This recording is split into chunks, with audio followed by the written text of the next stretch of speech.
Merci d'être avec nous dans ce journal. Mesdames et messieurs, bonsoir. Voici les principaux titres de l'actualité de ce jour. La ministre française de la francophonie représentera la France à la cérémonie d'investiture de Irazona Mwapian ce samedi. D'autres hauts responsables étrangers sont également attendus dans le mur. La Laura Valman, les deux anciens chefs d'État malgaches, Didi Ratsirak et Albert Zach, invités à la cérémonie d'investiture de Irazona Mwapian. Plus de 3 semaines après les fêtes de Noël et de fin d'année, la capitale croule encore sous les ordures. À 67 hectares, les ordures menacent la santé des riverains et l'affaire des petites gargotes. Et enfin, à l'étranger, l'espoir après le chaos, la mère de Bangui, élue présidente de transition en République centrafricaine. Elle va devoir relever plusieurs défis, dont celui de la réconciliation d'un pays déchiré par plusieurs mois de sanglantes violences.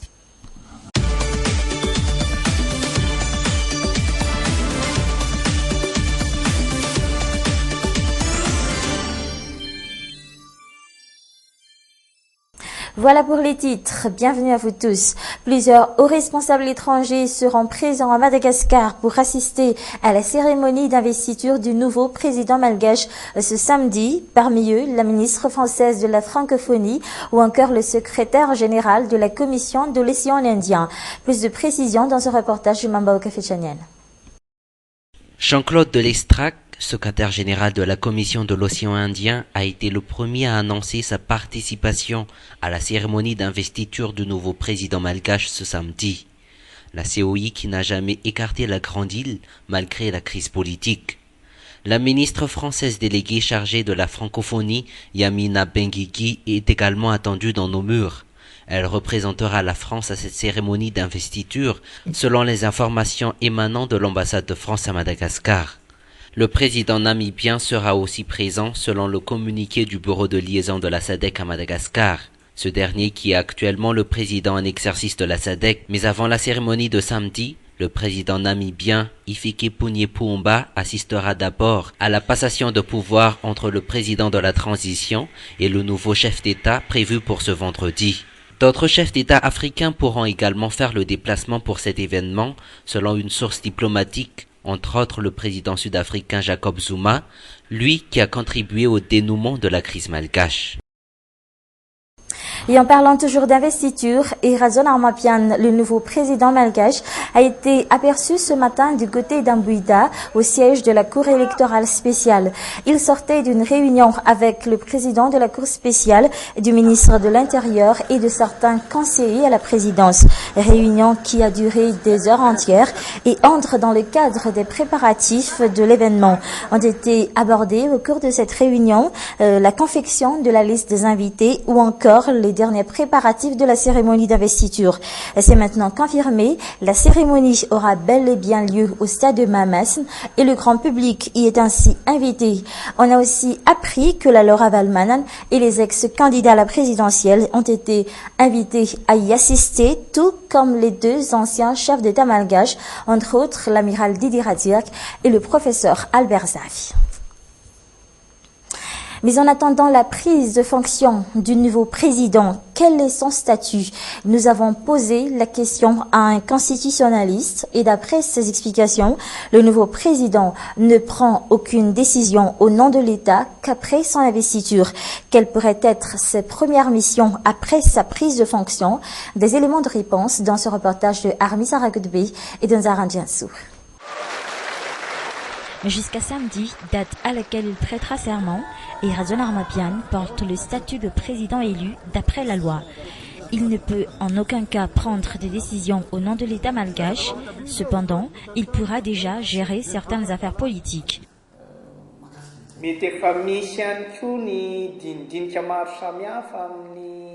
Il peut déjà commencer les discussions sur la nomination du Premier ministre. Cela relève du domaine de la politique. C'est en dehors de la loi. Il peut le faire. Il doit le faire dès maintenant pour qu'on ne s'attarde pas longtemps sur la passation de pouvoir au sein des institutions. Mais je pense que c'est déjà en marche.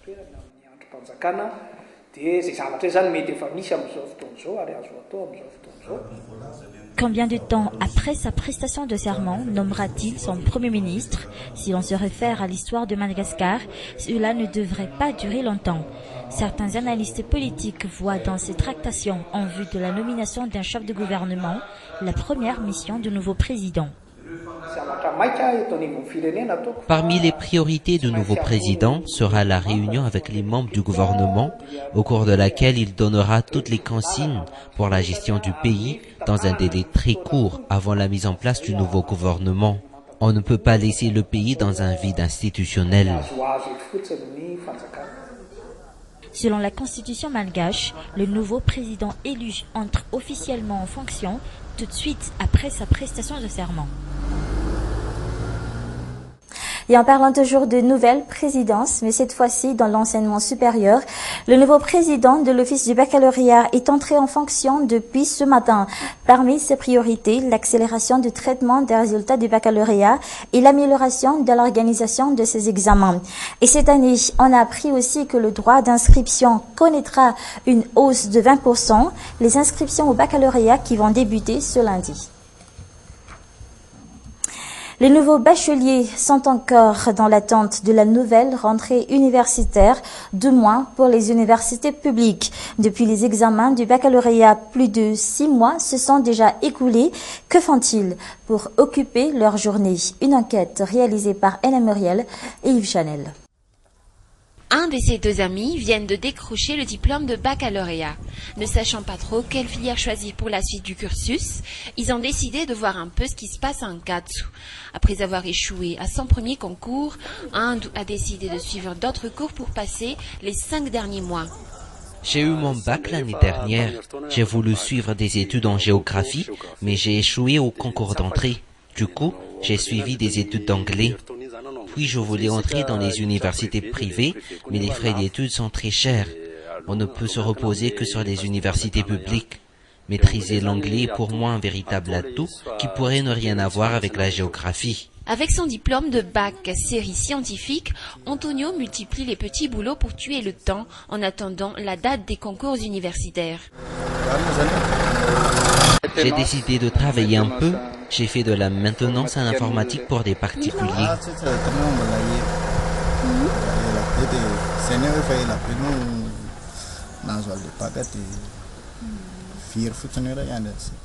Quant à Noumen, bad bol, il n'a rien trouvé à faire pour occuper les 6 mois qui se sont écoulés depuis le baccalauréat. J'attends les concours d'entrée. En Katsu, l'université d'Antananarivo, un bachelier sur 2 rêve de poursuivre ses études supérieures ici, mais depuis quelque temps, le calendrier universitaire devient très flou. Aucune date exacte pour la rentrée. Pire, les places sont limitées et l'entrée se fait par voie de concours dans la plupart des cas. En cas d'échec, entrer dans les universités privées sont toujours une solution, mais à condition d'avoir le maximum d'argent pour payer les frais d'études. Et dans un tout autre sujet, des tas d'ordures commencent à boucher une portion de route du côté de 67 hectares derrière l'immeuble Niaven. Ils sont là depuis des mois et menacent sérieusement une dizaine de petits commerces à cause notamment de la mauvaise odeur qui dégage de ces ordures. Marna Tunjav et Yves Chanel. Ici, aux 67 hectares, Salam à Vovo. Ce parking d'une capacité de 10 voitures est en passe de se transformer en un vrai dépotoir comme un Jalanch. Les ordures s'entassent et prennent place, même jusque dans la route. Ce n'est pas tout. Ici, l'air devient irrespirable. Les mouches sont partout. Très vite, le quotidien des riverains et des passants devient difficile. Les petites gargotes du coin se retrouvent aussi exposées directement à toutes ces saletés. Notre restaurant est maintenant envahi par les mouches et ça fait fuir les clients.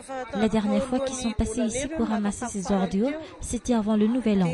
Et jusqu'à maintenant, ils ne sont plus revenus. Ces tas d'ordures font fuir les clients de ces petites gardottes. Mais elles ne sont pas les seules. Les laveurs de voitures n'ont plus de clients, plus de place pour les véhicules. On doit vraiment enlever ces tas d'ordures car cela pourrait nuire à la santé. Les automobilistes n'ont plus de parking à cause de ces ordures.